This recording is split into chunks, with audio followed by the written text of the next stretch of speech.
So hello everyone, and welcome to another conversation of the third cycle of conversations on corporeal architecture. And today I'm very glad and honored to meet our speaker, Lisa Landrum. So Lisa Landrum is an educated architect, scholar, and creative researcher dedicated to advancing social justice, cultural meaning, and mythopoetic imagination. She is Associate Professor and Associate Dean Research at the Faculty of Architecture at the University of Manitoba. She holds a Bachelor in Architecture from Carleton University, a Master in Architecture, and a PhD in Architectural History and Theory from McGill University, where she worked with Dr. Alberto Perez Gomez. Her scholarship on architectural agency and architecture's bonds with drama, democracy, and philosophy is widely published. If you want to check out her work, please look at our poster and check the website. Lisa, I'm very glad to have you here. Thank you very much, Maria, and greetings to everyone there in the space. I think you have you're very lucky to be in this series, which Maria has arranged for you with very rich discussion. And I'm very pleased to have this opportunity to, in a way, maybe rehearse some questions. And I don't know if these questions will have come up for you in the series, but the title Corporeal Architecture, what a fascinating way to approach the subject of architecture, and for some of you, neuroscience.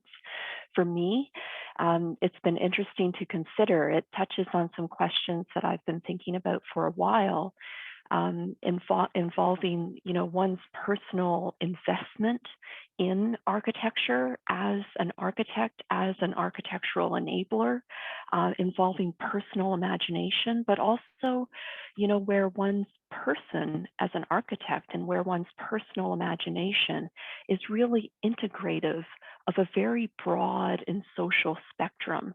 And I think that kind of reconciliation of multiplicity, of hybridity, of heterogeneity, and yet coming around to personal conviction and personal intention, which then again has an effect for a broad multi-generational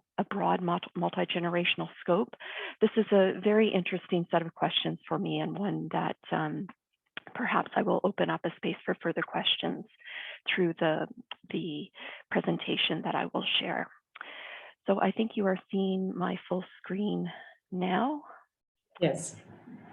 So I've titled this Composite Corporeality, thinking about corporeal architecture as a kind of composite, a plurality, and how that plurality gives rise to agency, to action, to decisions which lead to transformative action. And for me, this is something that very much involves drama. So what I'm showing on the screen here, the collage on the right is one by me, prepared for a lecture class that I gave at the beginning of the pandemic in fall of 2020, after a history theory lecture on character theory. And I invited the students to create their own character of the architect. What is this architect figure? I think the architect figure is one which is in transformation, and arguably it's always been in transformation, but particularly now the field is becoming more diverse. The modes of agency for architecture are becoming more diverse. So on the left, you see a series of collages of emergent architects thinking about the kinds of agency the architect gathers. And the collage on the right, this is bringing together AOC, Alexandria Ocasio-Cortez, RGB, Ruth Bader Ginsburg, and Lady Gaga in a kind of exuberant, expressive, yet grounded and energizing mode of agency that I think is very relevant to the architect's role today. So this composite corporeality, this corporeal architecture that we've been invited to consider here, is in a way also related to the exquisite corpse. And I'm showing here, of course, a famous collage by André Breton and his surrealist compatriots from 1938. This exquisite corpse is also one which Michael Sorkin used to think about the city. For him, New York, what you're seeing here is a utopic vision of Weed, Arizona.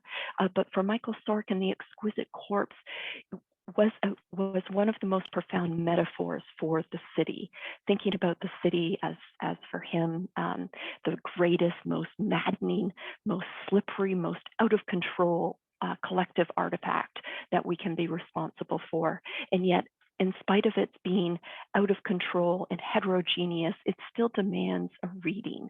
You can't pin it down. It's slippery, it's protean, and yet it still compels particular readings, and for designers, particular directions, particular intentions. And for Michael Sorkin, as he wrote in a later work, What Goes Up, The Right and Wrongs to the City can only be that crucible of dreams if it offers a stimulating home to every dreamer. To every dreamer. How is that possible for the, for the personal imagination to still be open enough to be accommodating and representative to every dreamer? And this is this kind of conundrum, I think, that is at the core of this corporeal architecture. How can that singular body also be heterogeneous in its essence, comprised of multiplicity? I think these are very important questions for us today. We know that here I am in Winnipeg, across the way from Stuttgart, where many of you are gathered. But the very land beneath us is also heterogeneous, the land that we share. So speaking from Winnipeg, I am at the center of Turtle Island, as it is known to our Indigenous cultures. This is the homeland of the Métis, the Anishinaabe, Cree, Oji-Cree, and Dakota peoples. The land that we are on is heterogeneous. And for many of us, we are guests on these lands, and understanding the complexity of ourselves, which often have very complex and heterogeneous stories in our own identity, but also the land that hosts us is heterogeneous in our history. Winnipeg is also can be known as Nistawayak, the place where three rivers meet, crossing of rivers.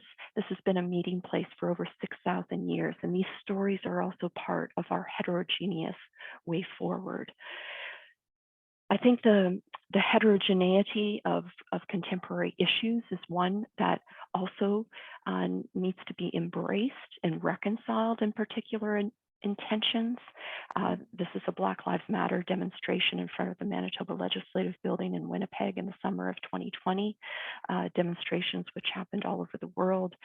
You might be aware of some of the protests around the Black Lives Matter movement, advocating for Confederate monuments to be dismantled, and the kind of power of the body, of the corporeal presence, the symbolism of the body in discourse with bodies and intentions of the past in order to set things on a better course. In our own city in Winnipeg, in the summer of 2021, there were demonstrations in honor of residential school survivors.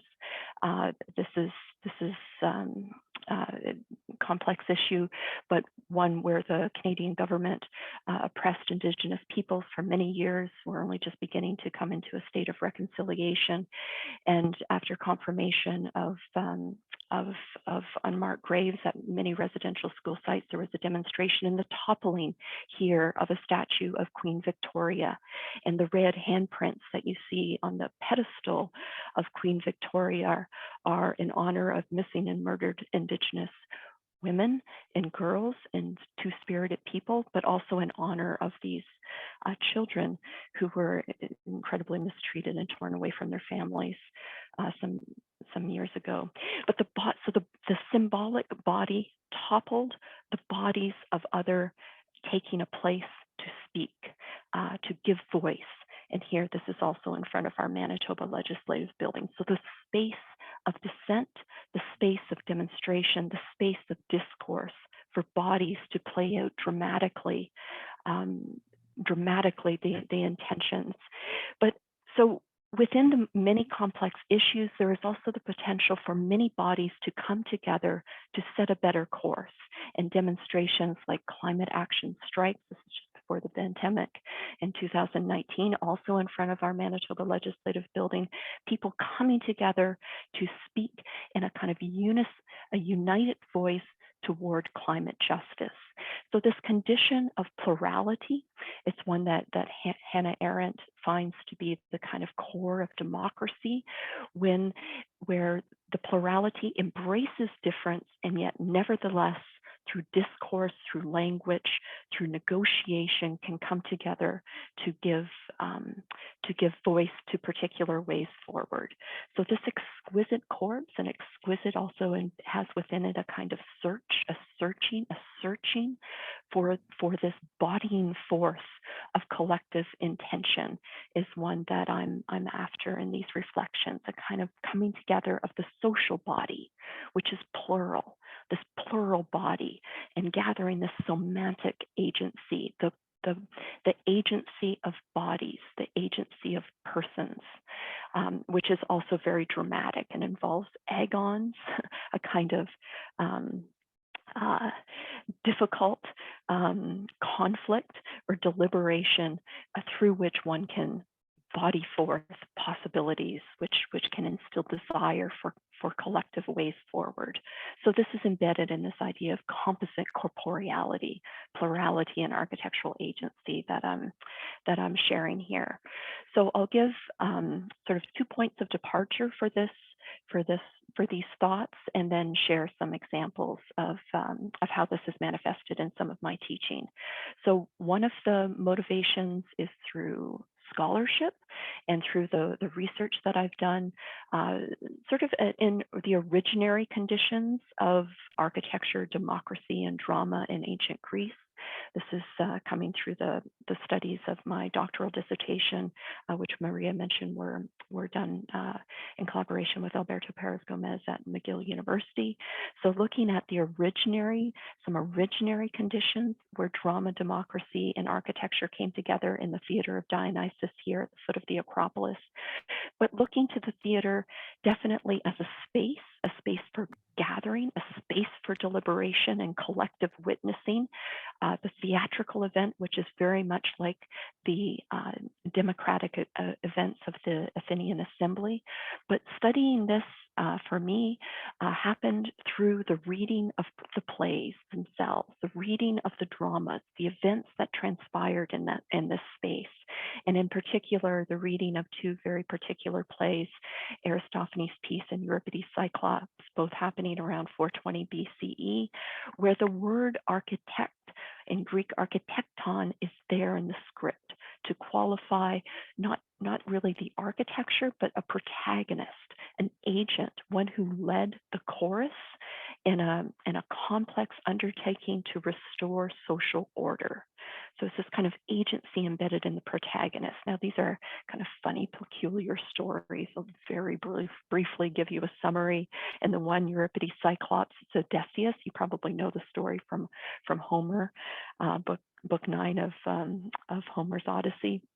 It's Odysseus himself in Euripides' version of the story that refers to himself as an architect. And he does so not at this moment where he blinds the Cyclops, but at the moment just after he has shared his plan for the restoration of order to this unruly chorus of satyrs. And here they are from one of the vases. But these satyrs themselves, which are these worshippers of Dionysus, they are themselves hybrid, half horse, half human-like creature. They're this embodiment of humanity's desire in excess, desire for drink, desire for revelry, desire for fun, desire for love. Everything is in excess in these individuals. And Odysseus' scheme, he refers to himself as an architect in the midst of conversation with this very heterogeneous group to help him restore order. It's like calling on these unruly forces, these Dionysian agents, to assist in this rectifying of the situation to allow for a restored ground for harmony and hope. And in the other play, Aristophanes' piece, there's this crazy protagonist named Trugaios, who here he is flying. He the play is called Peace, so it's been this unruly situation of war. He climbs atop a dung beetle to fly to the heavens to implore Zeus to help him in his plan to restore order and restore peace on Earth. When he gets to the heavens, he discovers that Zeus himself is left, and in his place is this god of war, and it's up to him, this lowly mortal, to restore order. And he does so by calling on the group of chorus to come in and help him. And as the chorus arrives, they flood into the orchestra. They are a motley crew of farmers and workers and laborers, and they have various tools in hand. And they call out to this protagonist, and they say, if it is necessary for us to do anything to help, this is in view of restoring peace, then direct us and architect us. Architect us. It's actually given in the form of a verb.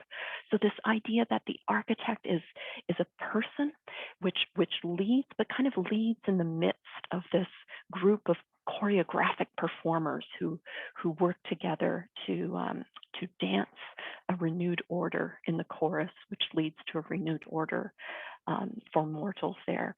So in this play, this restoration of peace arises through a remarkable kind of almost like a resurrection of this entity from the ground. They pull her up, and here I am overlaying imagery from a performance of the play in 1976 by Ralph Lee and his puppeteers, staged towards the end of the Vietnam War as a kind of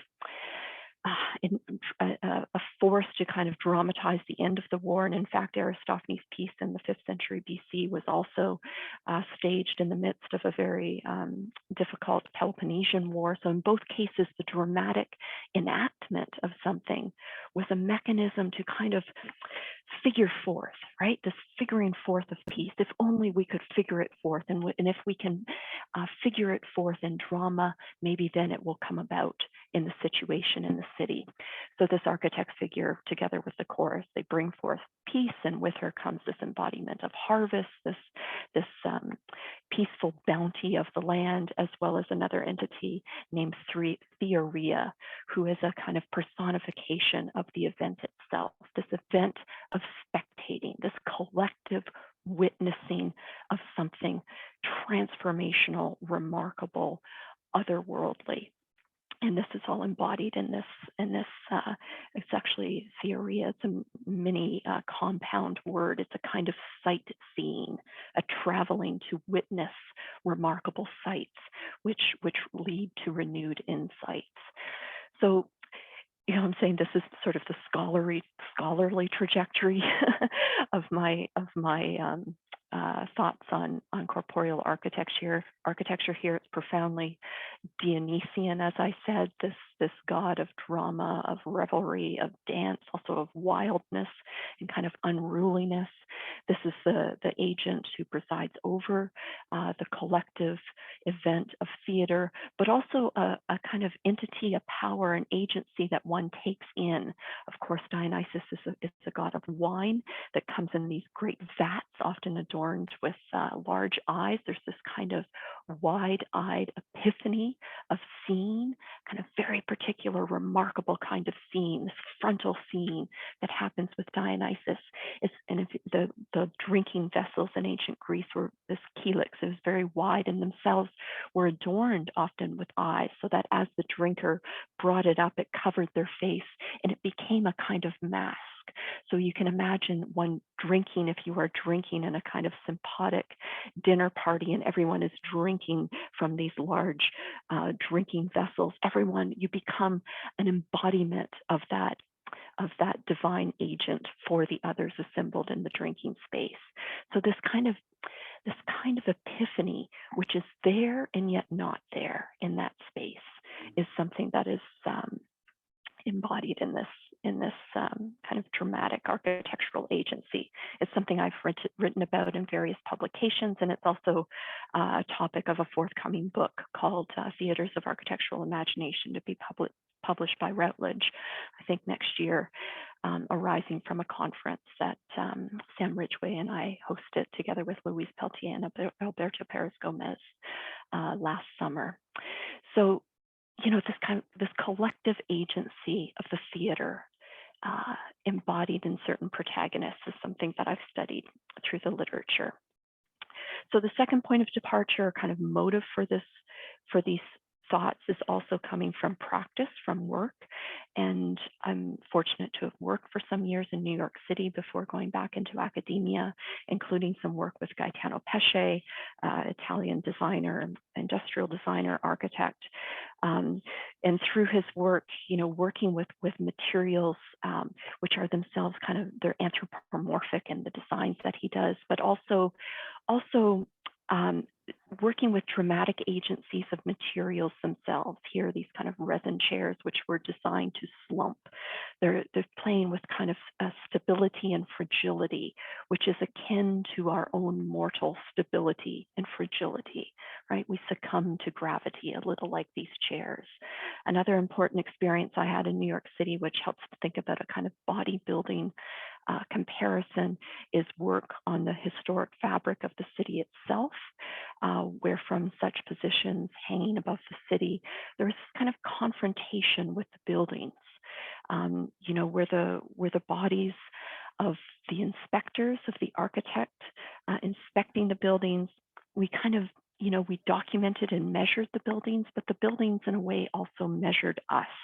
They took measure of us, testing our reach, our strength, our fears, and we performed a little like marionettes on these buildings, contributing to the animate spectacle of the city, but also, kind of probing the flesh of the buildings, its weakened bones, its weathered flesh, and also its kind of voluptuous and yet vulnerable ornamentation. So through these kinds of experience, there is a sense that buildings are akin to us in their mortality, but they also have very epic lessons to share through their struggles against time, with and against nature and negligence, and also malice. I was working in New York during the events of 9/11, and there's nothing like the immensity of these buildings, which also in their demise spoke to the fragility of the city, akin to the fragility of mortals.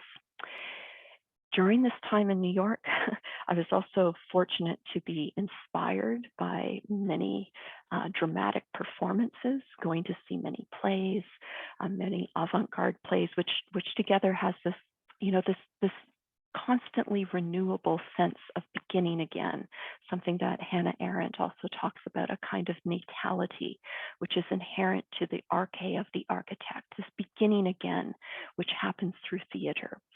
So through the theatrical works combined with the sort of fabric of the city, becoming acquainted with works of performers like Peter Brook, Robert Lepage, William Kentridge, Julie Taymor, and the work of Simon McBurney and Complicité, I was drawn to theater. This experience actually preceded the kind of scholarly endeavor into the originary acts and the Greek performance. I was taking some corporeal mime classes, including with former students of Jacques Lecoq, whose work you might know through The Moving Body. And John Charles Murphy was the first instructor I had in that art. He is one of the characters inside of these amazing Moumenchance creations. So together with the sense of the urban fabric and the body of the city is this body of the performers in dialogue with the city. So this kind of merging of the embodied performance and the epic performativity of the city gave rise to some collaborative works, some costumes created by myself and my partner Ted Landrum, who's also on the call. These works, these costumes, they were many sort of body parts embodying agencies of the body in dialogue with the body of the city. They were corporeal fragments, kind of walking metaphors, figuring forth the social body of the city. And they were created like roughly from 1996 to just a few years ago, and maybe we have a couple others still yet to figure forth. But one of them, for instance, is this giant armpit. We called it Liberty's Pit. It is actually the fallen arm of Statue of Liberty, the fallen arm of Liberty, paraded here in 2006 as part of a Independence Day parade in Warren, Vermont. Another costume is an open hand, an open left hand from 2012. This was in a way a salute to Le Corbusier's right hand. And it was staged as part of a storefront for art and architecture Halloween costume event. It came complete with fingertips, sort of thinking about the gestures of the hand and the fingers as this kind of reciprocal relationship between the person and the city. So these are inhabitable corporeal fragments. We also made the Eyes of the Beholder in 2011, also winners of this critical Halloween costume event hosted by Storefront for Art and Architecture in New York. So these prompted delight and critical reflections, reciprocal perceptions, and events of understanding. They also cast a knowing glance back onto many precedents of eyes and knowing, including the kind of wide-eyed epiphany of Dionysian sight, the blinding of monocular vision. You know, these are amazing Babylonian statuettes of wide-eyed epiphanies. We made as well in a similar series these winged eyes made with metaphoric materials. This is a tribute to the giant eye, the giant winged eye of Leon Battista Alberti in the Renaissance. But there's metaphoric relationships in the materials. You know, the inflatable orb, the wings, which were made of parachutes, the parasol appropriated for part of the pupil.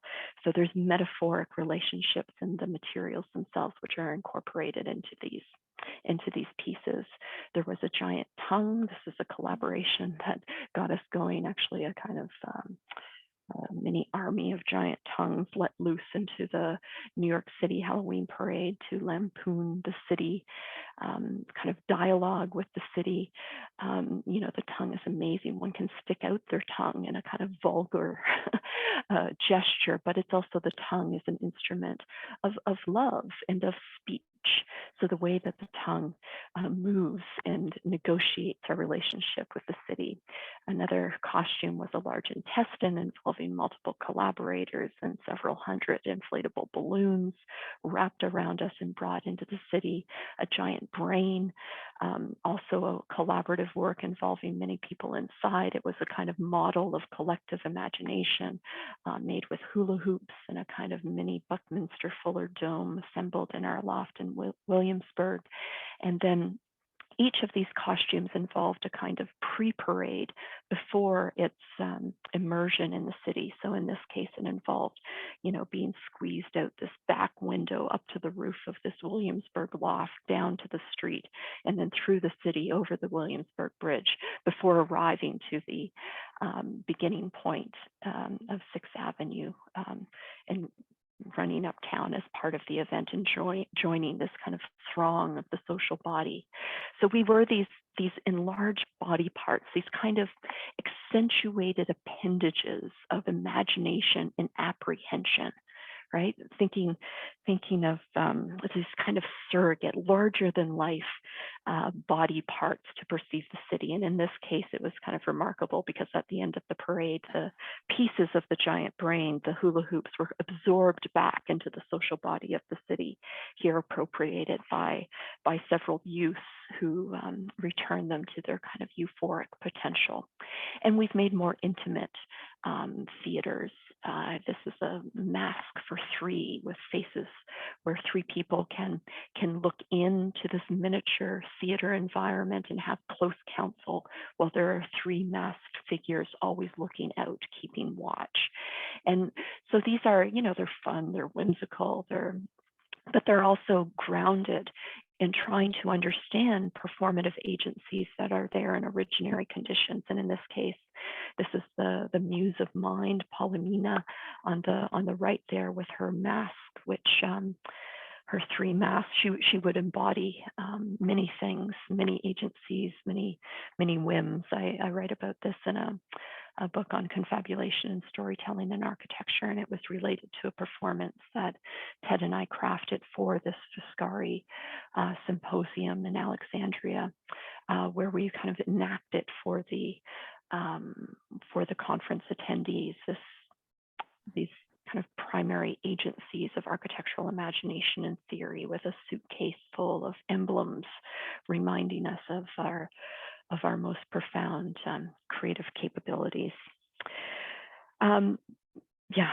So bringing this forth in performance, in addition to scholarship, has been part of my research trajectory all along.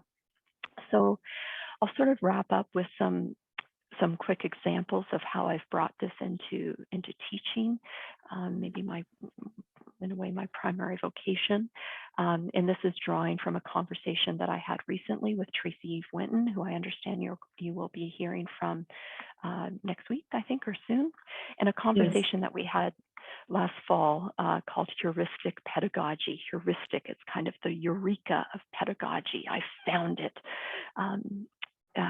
And how drama can help facilitate that.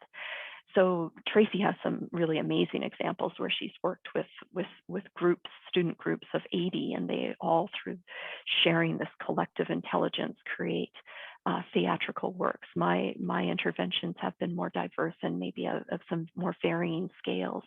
So one example from 2006, when I first brought this into teaching, I called it History and Histrionics, and had the students reading particular primary sources from the history of the discipline, but then appropriating their words and becoming these characters. And these characters were both real characters from history, master masons, but also fictional characters like Daedalus, Trophonius, and emblematic characters. Every day of the seminar involved, verbal exchange, but also involved transforming the space of the seminar into a performance space. And they were comprising scripts. So their reading was always a rereading, trying to have this kind of reciprocity and fusion of horizons of the words of the past together with their present questions, and kind of bringing these voices of the past as other imaginary interlocutors in the space of the seminar. So, here are the seminar tables turned on their ends to become a kind of forest, a grove, amid which we rehearsed the scenes, breaking into various groups. The whole seminar was a kind of devising session of creating a script, which ended up being performed at the end of the event, with each student becoming a exemplary architect figure from the past. And so, it's very basic sort of lessons or experiments with situational transformation, how to turn the space of entry into the school into this performative venue. These are all model pedestals turned on their ends for landscaping and interventions. The red curtain, a simple prop, but this, the simple prop, which then became a cape, and all of this happened through improvisation. Like, several of the classes were simply improvs, where they were testing their lines in relation to the props and the environment, where they were working, where that backdrop became a cape, right? And enlarged this particular character. This is the character of Daedalus at the top, Gavin, and reading the story of Icarus in this great fall and the failure of the wings that melted, the melting beeswax and this plummet. And then at that moment, he throws his script from the top of the balcony, and the script flutters down, right? And this kind of metonymic association of the falling pages and the falling character, which is spoken in words, and yet it finds presence and presencing through this gesture of the tossed script. And I still remember the kind of euphoric moment when that student discovered that he could simply drop the pages of the script, and that would give presence to the fall of Icarus. And so there's situational transformation. There's also the transformation of oneself. I mean, as an architecture student, oneself as a young adult coming in to recognize one's own power of leadership and transformation. But in fact, every human being is continually in this process of transformation, and the dramatic agencies allow us to think ourselves otherwise in different scenarios. other kinds of sort of theater embodiments in the studio come about through just thinking about the desk, the desktop of making as a kind of stage, as a laboratory. So here's studio theater co-taught with my partner, Ted Landrum, where the space of the desk is transformed by each student into a miniature theater, a laboratory for testing. And of course, reading, in dialogue with various precedents, thinking about the raked stage of the tilting drafting board as the raked stage of a theater, and this gradually gives rise to imagined projections in the urban environment. This is the work of Claire, several ephemeral pieces. There was a whole dialogue and mirroring, exploring all of the backstage, the fly spaces, the side stages, the understage, and how all of this environment participates in the act of creation for the students. And she was also reading Ovid's Metamorphosis and had this incredible iterative process of transformation and the interventions that she made in various alleyways for Winnipeg. And here is Abel being a kind of impresario. He had 3 stages and developed this elaborate stage machinery to move from analog to digital and back again. And of course, the space of the design studio is itself theatrical through the dialogues and presentations that we make in micro ways. Another kind of performative intervention in teaching came in collaboration with Chris Kelly Frere, architect, social agency teacher in Calgary, where we were encouraging explorations in architectural theater through mask making. And here the students were asked to make, with very rough materials. I mean, look at this. This is just paper towel. They had 30 minutes and a pile of debris to come up with a mask, an alternative identity, which would funnel the agencies that they wish to create in the transformation of the world. So this is one made by Evan Dodds. He called it the mask of direction, or the mask of indirection. And at the top of the mask here, which would sit above the head, that's what I've got myself pictured in here. On top of the mask here is actually a kind of labyrinth. So there's a sense that there's this, this heterogeneous path, this out of control and slippery environment out of which one still can find direction, still can find one's way. And this was the individual who would provide guidance and a way out of the complexity and heterogeneity.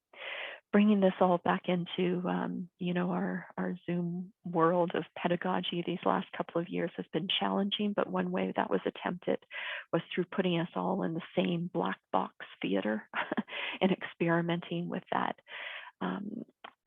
The potential of a shared space, despite the discreteness of spaces that we resided in, based on a seminar I taught in the fall of 2020 called Theaters of Architectural Imagination, and which gave rise to a series of animations that the students created. It's kind of subtle, very kind of melancholic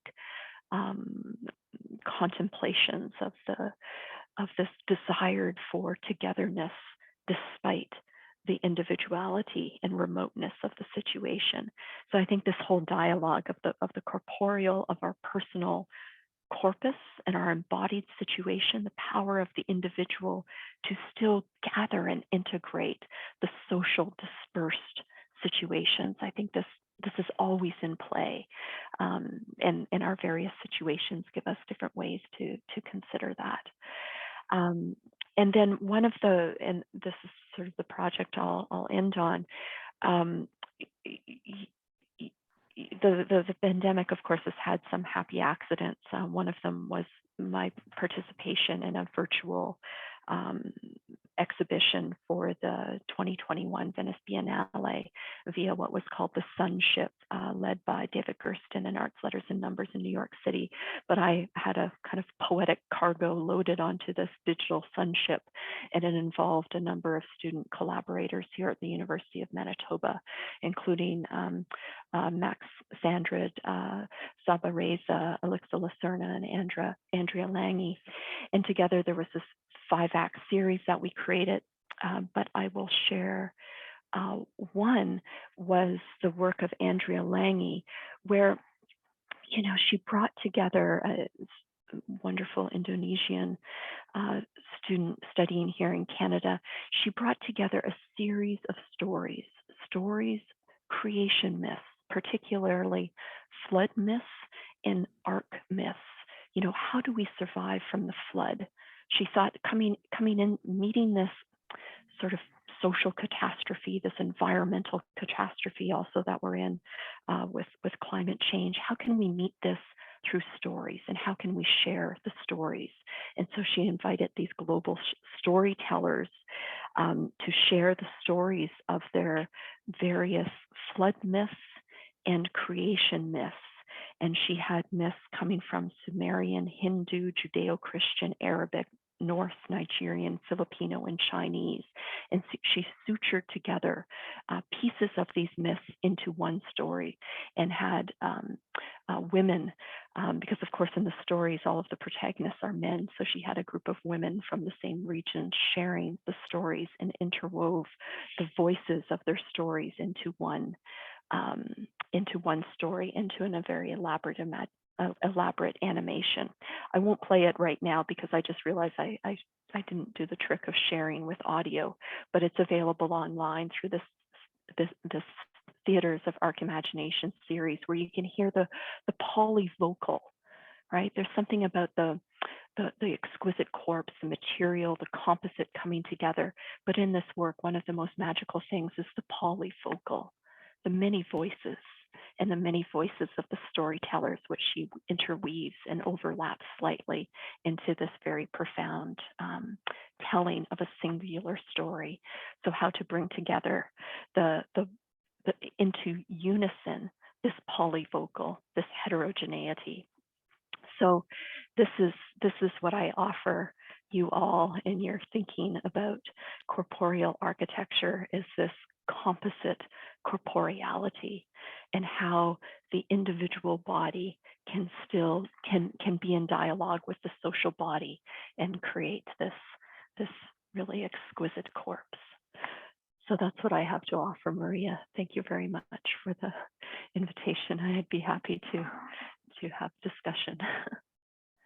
Thank you, Lisa, so much for this really wonderful, exciting, passionate, inspiring, motivating, brilliant lecture. Really wonderful. I was all the time here bracing myself not to interrupt you, because all the time I just wanted to make the dialogue, but of course I would not interrupt this beautiful, deep and thoughtful presentation. Thank you so much.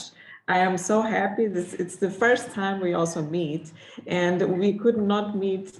Well, we could maybe meet in a better way if we could meet in person. But I feel that somehow this is already in person. Thank you so much for this wonderfully rich contribution to the cycle of conversations. There would be so many threads to pick, and I had so many ideas. I was braced by my vest that helps me to pull myself together, not to interrupt you all the time with questions and threads. And I will just try to pick up some of them now for our conversation. I found it so wonderful and important that there is, and this is also a point of connection between my work and your work, that there is this very playful spirit in all the work you present. And sometimes we, especially in culture and architecture, we really underestimate the value of play, as if play wouldn't be something to be taken seriously, which definitely is. And the importance that play has, not just in, as you mentioned, with all the references from the Greek theater, as a really important tool and mechanism we can channel and connect to really articulate the issues that we deal with the present, with the past, and also this topic of agency. of how we can use the context of the play to inspire and to articulate human agency, also dealing with sensitive and relative and very important social issues, which I also find very interesting that in your work there's a very consistent thread of dealing with topics of social justice. Also, I also could see through the threads of many of the projects you showed, there's also topics related to relationships of power and also certain structures that we deal sometimes also because they create the conditions of the work.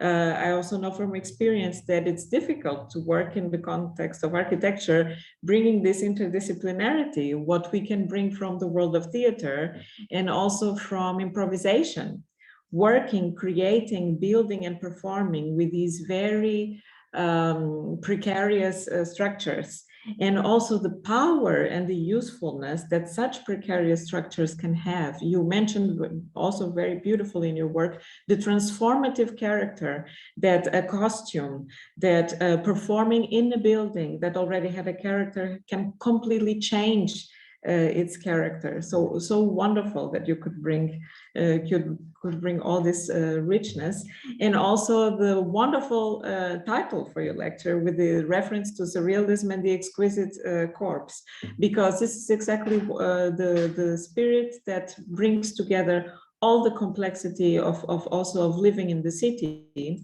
and living in the world, and especially now that we have this multiple experience of being present in so many places at the same time, and sometimes in nowhere in particular, which is a very contemporary experience.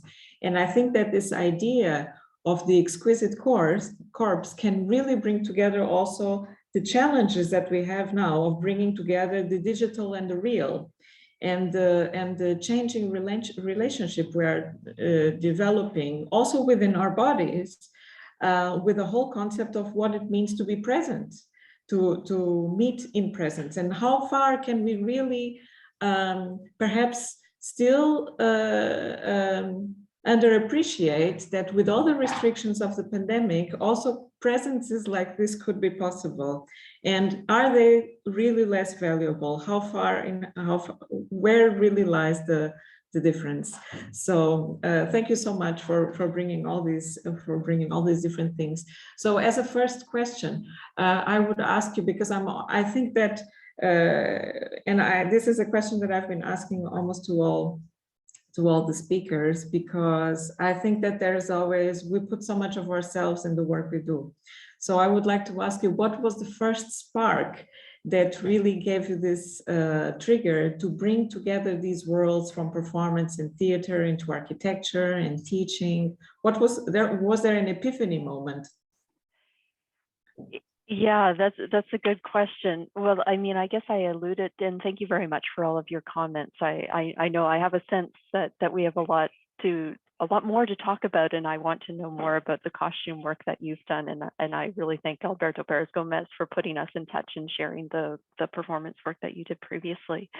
I mean, the spark, I alluded to it a little bit, that it came part from being in New York City, and, you know, coming out of school. I went to Carleton University in Ottawa and ended up in New York and working. And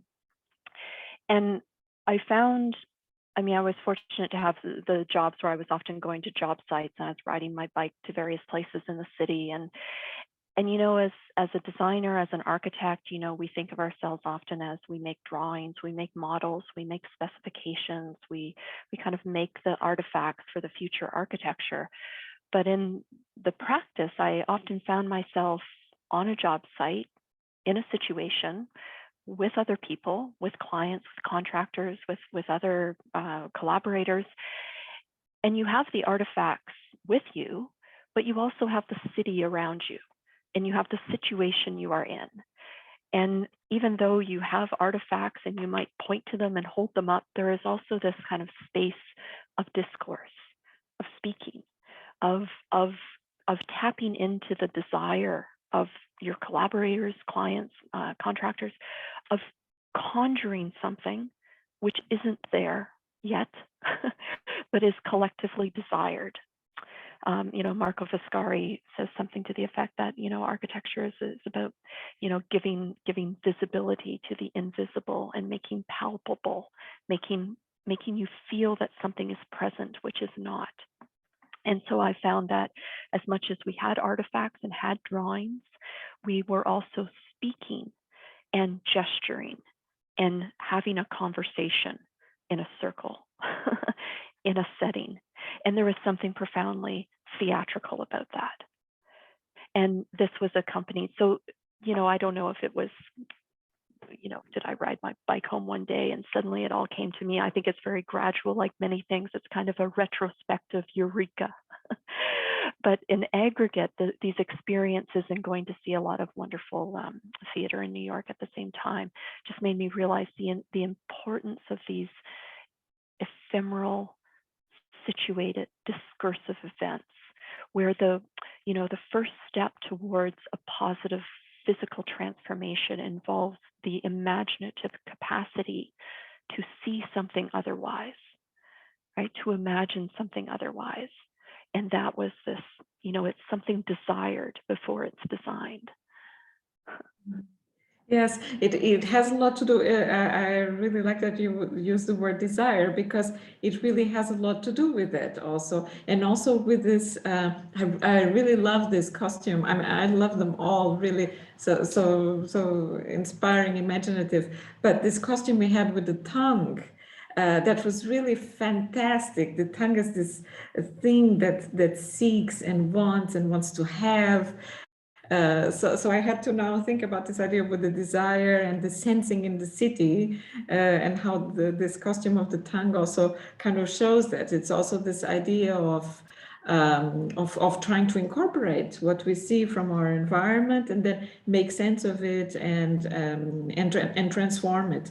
So also this again, this idea of agency, of how our bodies, even if we are under circumstances like we had these oppressive circumstances during the pandemic, we felt so much desire. We remembered so much the things we wanted. I think for so many people, it was also an opportunity of reconnecting to very old memories of things that places we visited. I had so many dreams about places I traveled and places I didn't remember anymore, and people I had met and friends I'm not friends anymore with, but the experiences I had in places we visited and experienced together. There were so many things. And we also can't underestimate how our bodies really they are really the archive of all these, as you mentioned, situated experiences, and also how something so simple as making a question or making a comment to someone or making the decision to sit somewhere for some time and pay attention to something, how these small gestures can propel transformations, can propel action, can propel communication, and even building. And also, I think one of the topics that I also try to bring here to the conversations and also to the work with the students, because now we talk a lot about, of course, we cannot not talk about sustainability and how in the future we will build much less because we can't, it won't be possible. And how we will work more and more by transforming what's already there.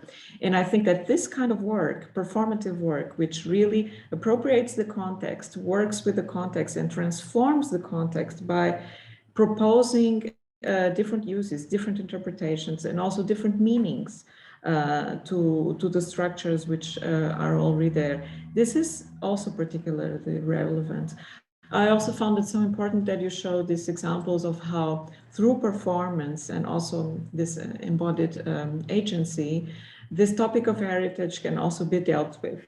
Also the importance of, again, of the performative to help us to deal with difficult topics. So difficult heritage, the heritage of colonialism, for example, all of these things which really have profound influence in how we experience the city, and ultimately also how we experience ourselves and how we experience others and the bodies of others. So thank you so much for all these threads. Also regarding social justice, because also many of your projects also dealt with this topic. Was there also an incident, or was this always an interest of yours? How did you start? Yeah, yeah, that's a good question. Well, maybe just to first say that I think the question about the heritage and the sort of painful memories of cities and of individuals, that it's not something to eradicate, but something to aggregate, right? Like the stories, even the difficult stories, need a place and an embodiment to be remembered, to be touched, to be told, to be learned from. And you know, for the body, there are things like scars, you know, which you know, which are embodiments of can be embodiments of difficulty and pain, of course, but also offer lessons and kind of mementos.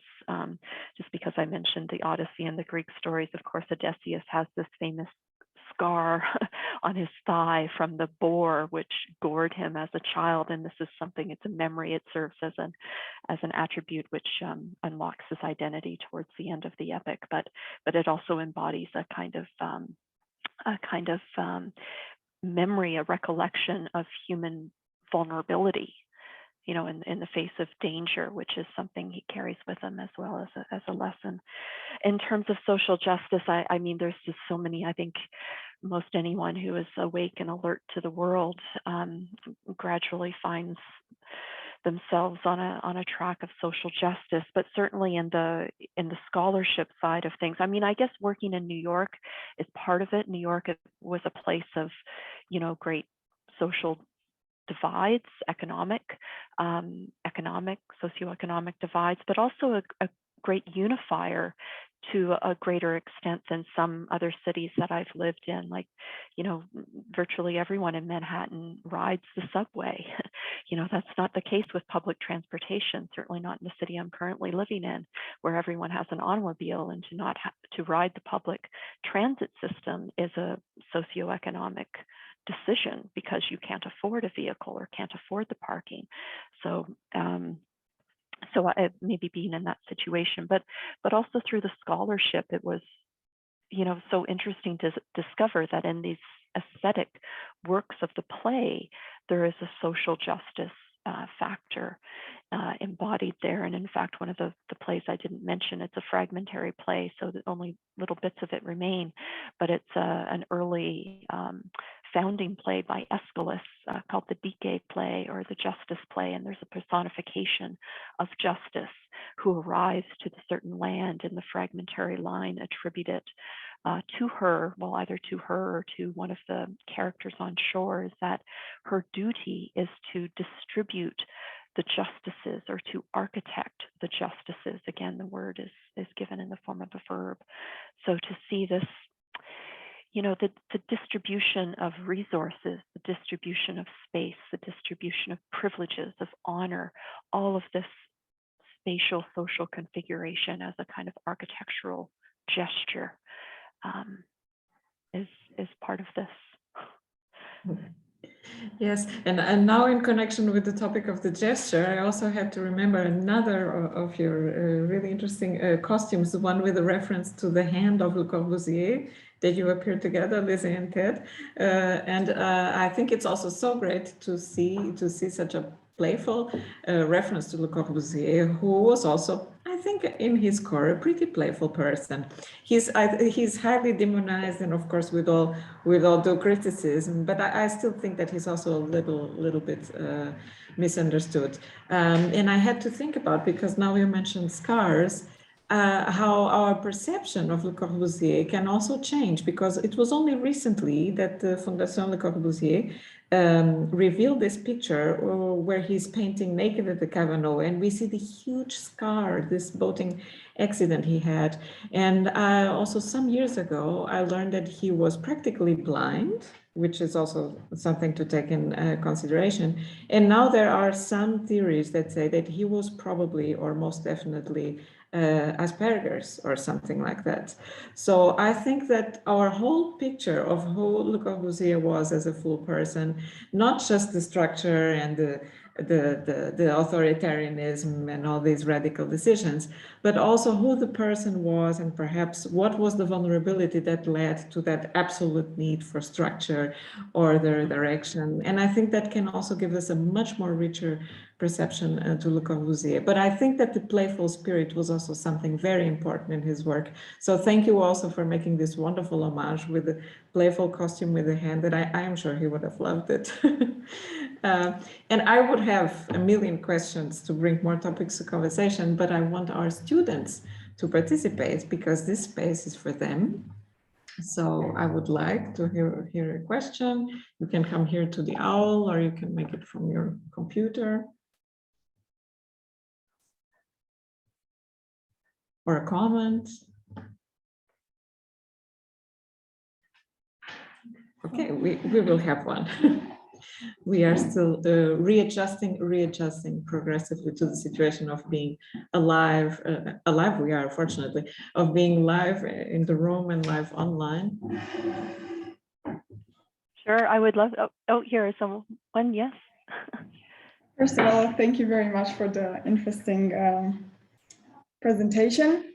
And the first question that I wrote down was kind of answered, but I'm still gonna ask it anyways. And that would have been like, how can we take, or what opportunities are there to take everything that you showed us in performance or in costume play to architecture, to build architecture?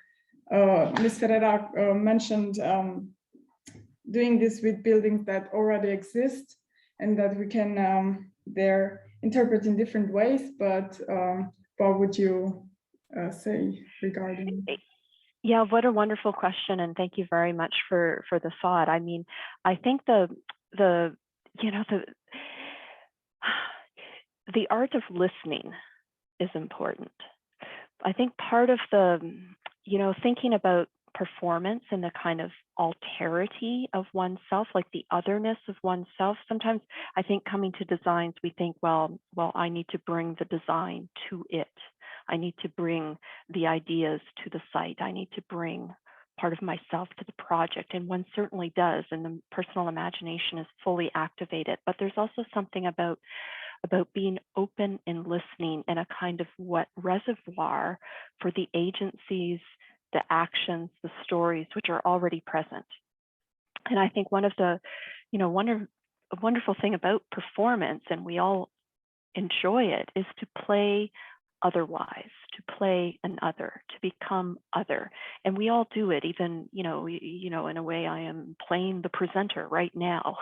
When one plays the student, when one steps up to ask a question, one plays the teacher, one plays roles, and we oscillate. So to think of the role of the architect as playing others, as playing many others. Now, this is other points of view. It's other persons in the city, other citizens, other users, other persons of the past who may have lived someplace and have stories to listen, which you can hear, find out about, listen to, but one can also imagine. Right? Imagines the stories of the past. But then there's agencies as well. There's the agencies of the buildings itself, leaning in, leaning out, standing tall, looking for sunlight, participating in reflections, the breeze. One can imagine oneself into the wind, into the birds, into the blades of grass. So like the power of imagining otherwise, I think is a powerful creative one. Allowing the creativity to come from other sources and being a kind of amplifier of that. Yeah, thank you. This also brings me to my next question that you kind of also already answered. That would have been like, should we as architects leave a a space for interpretation or maybe misinterpretation, or should we direct everything very specifically to what we thought or what our designing process was? Yeah, again, a very good question. The very fact that you're articulating these questions gives me great hope and confidence in your capability to go forward and make good decisions. I mean, of course, well, you know, as Alberto says, you know, we cannot always control what happens to what we do or what we leave behind in the world, but you do have some control over your intentions, over what you aim for, and articulating those well and carefully, one has a responsibility for them. Now, of course, you know, one can take responsibility for what happens, and I think rehearsing various scenarios, possibilities of outcomes is part of the way one appropriates responsibility. But you know, it's how to create an intention and allow for open-endedness without it being anything goes, right? Because we know what can happen sometimes where, you know, sometimes even the best intentions, if things are completely open, what can happen is a kind of survival of the fittest mode as something steps in, something comes in to occupy and deny access from others. I mean, I think there's a conundrum of human nature here that one needs to be wide-eyed to acknowledge that the best thing won't naturally happen. One needs to inaugurate things, initiate things in the most propitious direction, right? Do one's best. And acknowledging, I mean, you mentioned interpretation and being open to interpretation. It brings me back to the idea of play, which Maria mentioned. And the play, you know, is a playfulness, a kind of improvisation and enjoyment and joy. But you know, think of any game, your favorite game, you know, play has some parameters, right? There are some rules or there are some limits, right? There are some parameters that keep the game alive and fair, right? You know, the expression like a level playing field. I think, you know, creating situations that enable level playing fields so that creativity can arise from it is a way to proceed. And also thinking about play as a kind of, you know, a to and fro. This is the way Hans-Georg Gadamer talks about play sometimes as a to and fro, a back and forth. You know, in carpentry, they might say in building cabinets or putting a door on its hinges, you want to leave a little play, leave a little room. If you jam the piece of wood right up against the next one and, you know, the temperature changes, it gets stuck. There's no play. You leave some space. So the play is a to and fro, a back and forth, which is spatial, but it's also a to and fro, a back and forth of discourse, right? Bouncing ideas off of one another. So in terms of interpretation, like to talk, to think things through, to talk with collaborators in the process of design. This is a to and fro discourse with others. Of course, it's also a to and fro that one has with oneself all the time. You know, a dose of self-doubt is important to criticality, to self-criticality, to self-reflection, to thinking, right? Of course, one also wants to be bold and confident in particular directions, but often, you know, these come out from a to and fro of oneself, a hesitancy, a delay, right? Thank you very much. Thank you. Answers. Thank you. Thank you, Andrea. Wonderful questions. I'm always so happy and incredibly nourished by the wonderful questions and contributions from my students. It makes me feel always inspired, and there's always so much happening. Any more questions? we don't have too many people in the room today because we are at the end of the semester. So your architecture schools everywhere suffer from the same problem. End of the semester, there's a lot going on. But if there would be maybe one more question or comment. No? Okay, I think that's it. That's it for today. Milton was also here, but he missed the presentation. I don't know from the discussion, Milton, if you would have a comment that you would like to make. Maybe you can just introduce yourself because Lisa doesn't know you. Lisa, hi. I'm sorry I missed the talk. The part that you were just contributing as an answer about play, I find really interesting and really opens up a lot of doors of thought. The area of play and back and forth that I'm particularly intrigued by is actually the dialogue with clients, because they're an undervalued resource in design. We don't really give enough credence to their thoughts, their ideas, sometimes their brilliance, sometimes it's unconscious brilliance, but their resource is terrific. So architects don't have great skills for that kind of play in order to make room into the design process for inspiration and insight. Yeah, certainly. For sure, the clients, the discourse with many interlocutors opens doors and ways of thinking.